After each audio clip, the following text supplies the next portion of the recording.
नमस्कार साथियों, जुड़े हमारे channel Bidalia A to Z online form से। जुड़ने के लिए आप सब्सक्राइब बटन पर क्लिक करिए। क्लिक करने के बाद बगल में आई बेल आइकन पर आप प्रेस करेंगे। उसके बाद ऑल नोटिफिकेशन पे जाकर के आप क्लिक कर देंगे, जिससे कि जो वीडियो मैं अपलोड करता रहूँगा आपको नोटिफिकेशन मिल जाएगा और आपको तुरंत पता चल जाएगा कि मैंने कोई नया वीडियो अपलोड कर लिया है। पीठासीन अधिकारी के साथ साथ टोली में 3 अन्य मतदान अधिकारी होते हैं, जिनमें मतदान अधिकारी प्रथम, मतदान अधिकारी द्वितीय एवं मतदान अधिकारी तृतीय, यानी कि PO first, PO second and PO third, polling officer third. तो इनके भी कुछ दायित्व, कर्तव्य एवं कार्य होते हैं। तो वो क्या क्या हैं, उसी पर ये वीडियो बनने जा रहा है। तो जब तक चुनाव संपन्न होते हैं तब तक इसी प्रकार के वीडियो आपको मिलते रहेंगे। तो इसलिए आपने अगर अभी तक मेरा चैनल सब्सक्राइब नहीं किया है तो तुरंत बेल आइकन को प्रेस करते हुए ऑल नोटिफिकेशन को भी प्रेस कर देना और सब्सक्राइब करते हुए इस वीडियो को ज़्यादा से ज़्यादा लोगों तक शेयर करना। तो साथियों चलते हैं, बात करते हैं प्रथम मतदान। जो प्रथम मतदान अधिकारी होता है, कहने के लिए तो उसका बहुत ही कम कार्य है।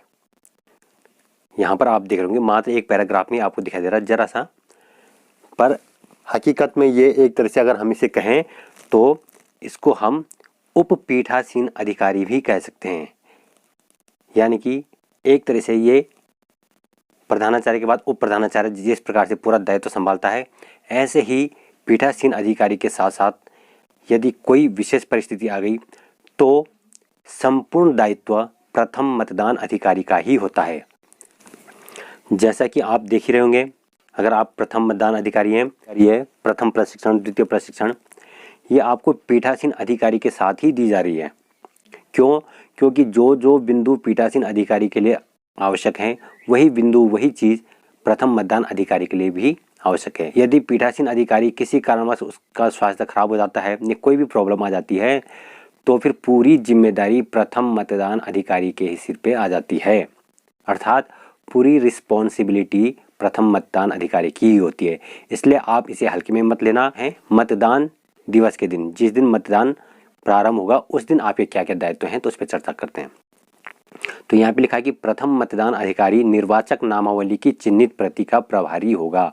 अब देखिए चिन्हित प्रति कौन सी है, इसको मैं अभी दिखाता हूँ आपको। यहाँ पर आप ये देख सकते हैं, ये होती है चिन्हित प्रति।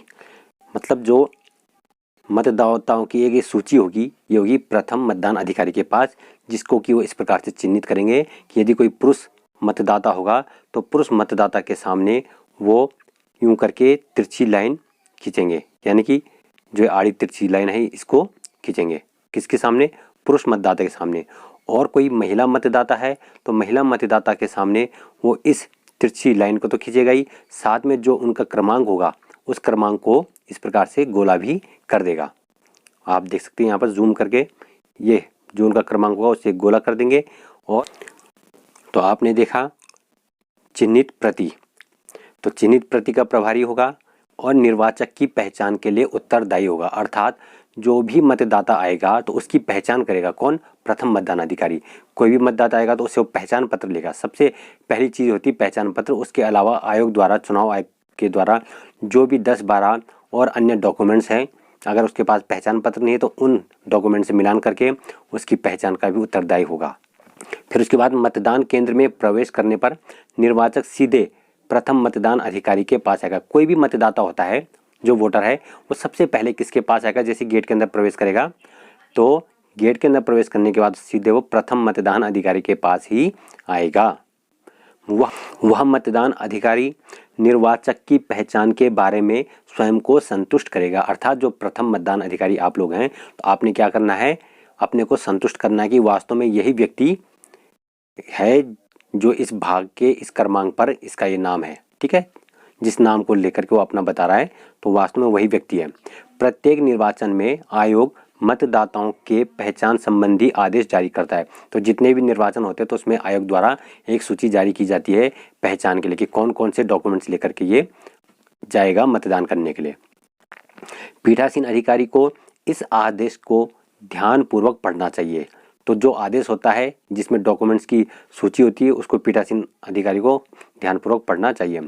आप कह रहे हैं कि निर्वाचक से EPIC यानी कि एपिक यानी कि जो फोटो पहचान पत्र होता है वो फोटो पहचान पत्र या आयोग के आदेश विनिर्दिष्ट किए गए पहचान संबंधी अन्य दस्तावेज प्रस्तुत किए जाने की अपेक्षा की जाती है। तो कहने का तात्पर्य क्या है, यहाँ पर अभी एक आध चीज़ें और नहीं लिखी, उसे मैं बता देता हूँ अपने अनुभव के आधार पे कि सबसे पहले वोटर जाएगा प्रथम मतदान अधिकारी के पास। ठीक, तो जब प्रथम मतदान अधिकारी के पास जाएगा तो वो उनको अपना पहचान पत्र देगा। वैसे उनको बाहर एक चीज़ यहाँ पे महत्वपूर्ण है, उनको बाहर कहाँ पे, गेट से बाहर फील्ड में कहीं पर उनको BLO के द्वारा एक पर्ची उपलब्ध करवाई जाएगी। मतदाता पर्ची होती है वो BLO के द्वारा उनको उपलब्ध करवाई जाएगी। हालांकि बाहर भी कई एजेंट होते हैं या अन्य लोग होते हैं पार्टी के, वो भी देते हैं, लेकिन जो BLO के द्वारा उनको एक पर्ची उपलब्ध करवाई जाएगी, उस पर्ची पे उनके उस भाग क्रमांक में उनका क्रमांक होगा। यानी कि उस पर्ची से पता चलेगा कि इस जो ये चिन्हित प्रति है, इस चिन्हित प्रति में इसका कौन सा क्रमांक है, 10वां, 20वां, 100वां, 200वां। यानी कि 500 मतदाता हैं अगर कहीं, उसमें से अगर उसका 30वां क्रमांक है तो वो अपनी पर्ची दिखाएगा और प्रथम मतदान अधिकारी देखेगा। तो फिर प्रथम मतदान अधिकारी उससे उसका नाम पूछेगा, उसके पिता का नाम पूछेगा और जोर से उसके क्रमांक को बोलेगा। यानी कि उसका अगर 30वां क्रमांक है तो प्रथम मतदान अधिकारी जोर से बोलेगा क्रमांक 30, श्री सोहन सिंह, सन ऑफ मोहन सिंह। इस प्रकार से कुछ भी, ये उदाहरण के लिए करो मैं, पुकारेगा। तो उस पुकार को सुनेगा कौन, द्वितीय मतदान अधिकारी। ठीक है, तो वो जैसे ही सुनेगा कि क्रमांक 30, तो उनके पास एक रजिस्टर होगा। तो अब उस पर चलते हैं कि द्वितीय मतदान अधिकारी क्या करेगा, पास। अब बात आती है द्वितीय मतदान अधिकारी की। जो द्वितीय मतदान अधिकारी है उस दिन जो है उन पे काफ़ी कार्य होता है। तो क्या क्या कार्य है उनके, तो ध्यान दीजिए। तो जब वो मतदाता द्वितीय मतदान अधिकारी के पास आएगा तो इनके पास एक होता है रजिस्टर, जिसको 17 क कहते हैं। ठीक है, मतदाता रजिस्टर। उस मतदाता रजिस्टर में कुछ कॉलम होते हैं, जैसे क्रम संख्या 1, निर्वाचक का क्रमांक, ठीक है, और पहचान का डॉक्यूमेंट्स, ठीक, आधार कार्ड इत्यादि। इस फिर हस्ताक्षर या अंगूठे का निशान, और लास्ट में होता है अभ्युक्ति या विवरण। तो उस इन क्रमांक में द्वितीय मतदान अधिकारी ने क्या करना है कि द्वितीय मतदान अधिकारी अमिट स्याही का प्रभारी होता है। इसके पास अमिट स्याही भी होती है। प्रथम मतदान अधिकारी द्वारा निर्वाचक की पहचान होने के पश्चात द्वितीय मतदान अधिकारी निर्वाचन के बाएं हाथ की तर्जनी का यह देखने के लिए निरीक्षण करेगा कि इस पर अमिट स्याही का कोई चिन्ह या संकेत तो नहीं है। फिर निर्वाचक के बाएं हाथ के अग्रभाग पर अमिट स्याही के साथ एक चिन्ह लगाएगा। अमिट स्याही से निर्वाचक के बाएं हाथ की तर्जनी पर ब्रश की सहायता से एक पंक्ति की तरह आपूर्ति की जाएगी। यानी कि नाखून के ऊपरी छोर से और स्किन यानी कि त्वचा, उंगली की त्वचा के जो प्रथम जोड़ तक नीचे तक लगाया जाएगा, जैसे कि आप यहाँ पे चित्र में देख सकते हैं। अमिट स्याही या नाखून से लेकर के इधर की ओर को यहाँ तक पहले जोड़ तक लगाई जाएगी। द्वितीय मतदान अधिकारी अन्य क्या कार्य करेगा कि द्वितीय मतदान अधिकारी के पास प्रारूप 17 का यानी कि मतदाताओं का रजिस्टर होगा, जिसके बारे में मैं बता चुका हूँ। क्रम संख्या, ठीक है, मतदाता का क्रमांक और जो भी उनका आइडेंटिफिकेशन के लिए जो भी उनके पास डॉक्यूमेंट्स होगा, पहचान पत्र, आधार कार्ड इत्यादि, ठीक है, वो होगा। और उसके बाद होगा अंगूठा या साइन और फिर अंत में अभ्युक्ति। तो इस प्रकार से ऐसे कॉलम वाला जो मतदाता रजिस्टर होगा तो उन्होंने उन्हीं 4 कॉलम पे अंकना करनी है। तो सबसे पहले जैसे प्रथम मतदान अधिकारी ने कहा कि सोहन सिंह, सन ऑफ मोहन सिंह, क्रमांक 30, तो वो सबसे पहले वहाँ पे क्रमांक लिख देगा 30।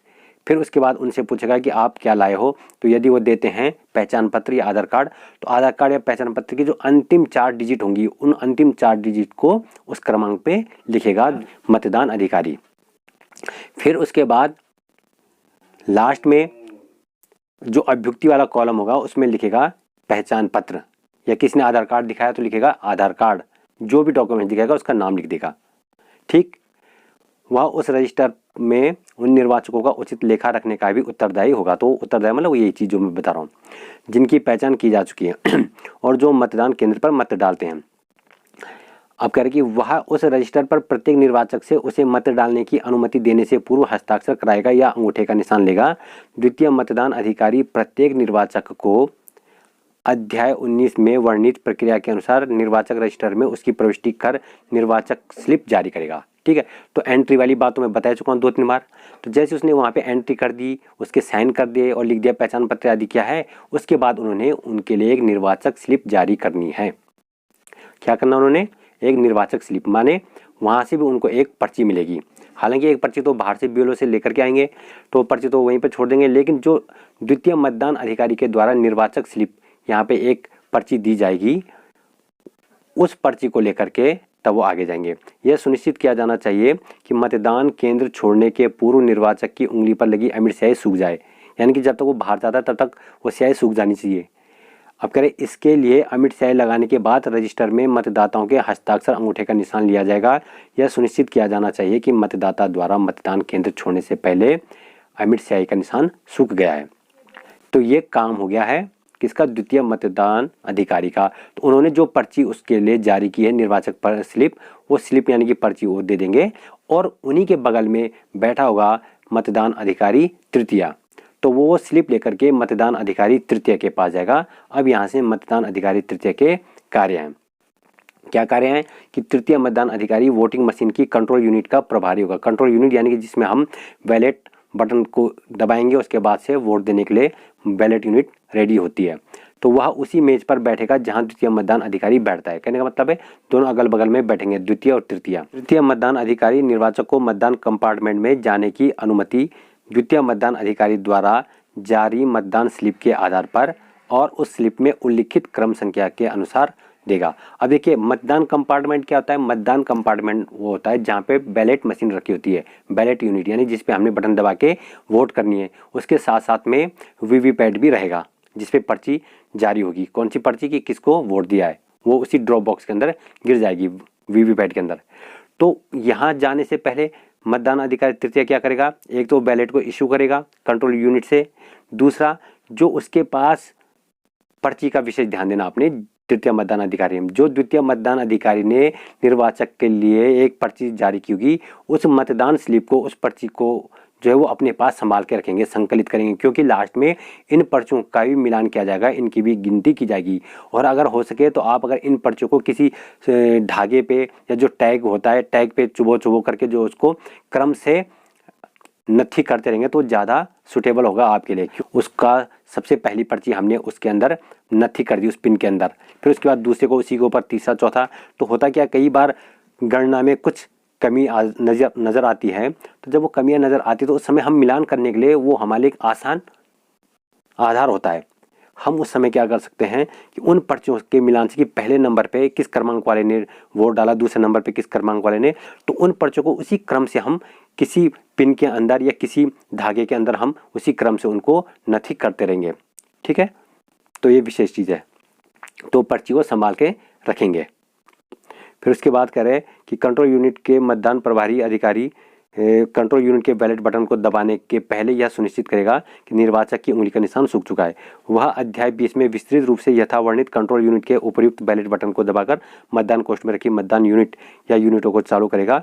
निर्वाचक को मतदान कंपार्टमेंट में जाने की अनुमति देने के पूर्व वह यह भी जाँच करेगा कि निर्वाचक की बाईं तर्जनी पर अमिट स्याही का स्पष्ट चिन्ह है। यदि अमिट स्याही का निशान मिट गया हो तो बाईं तर्जनी पर फिर से अमिट स्याही लगाएं। तो यह है मतदान अधिकारी तृतीय के कार्य। तो आशा है मतदान अधिकारी प्रथम, मतदान अधिकारी द्वितीय एवं मतदान अधिकारी तृतीय के कार्यों की जानकारी उनको हो गई होगी। तो इसी प्रकार से वीडियो देखते रहें, चैनल को सब्सक्राइब करें, शेयर करें और कमेंट में ये बातें ज़रूर लिखें, क्या आपको वास्तव में वीडियो पसंद आया या वीडियो में कोई कमी रह गई, या किन किन बिंदुओं पर कौन कौन से बिंदु ऐसे थे जिनको कि मैंने इस वीडियो में छोड़ दिया है, जिन पर कि मुझे चर्चा करनी चाहिए थी, ताकि मैं जो नेक्स्ट वीडियो बनाऊं उसमें उन सारी चीज़ों को कवर करूं। धन्यवाद।